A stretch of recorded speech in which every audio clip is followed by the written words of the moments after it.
How to use Genmoji on Mac. In this video, I'll show you how to create AI-generated emojis using the built-in Genmoji tool on Mac OS.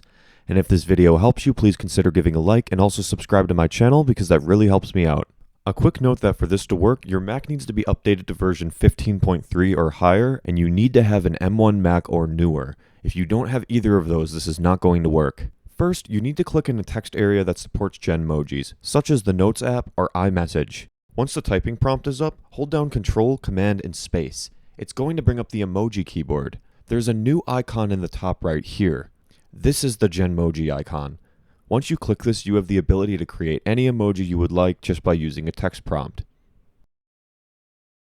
You can use these right and left scroll buttons to find one you would like, and once you found a good one, go ahead and hit Add in the top right corner. Once added, your Genmoji will appear wherever you were typing, and it's going to add it to your emoji list so you can easily select it again should you decide to. If this video helped you, give it a thumbs up and please consider subscribing to my channel.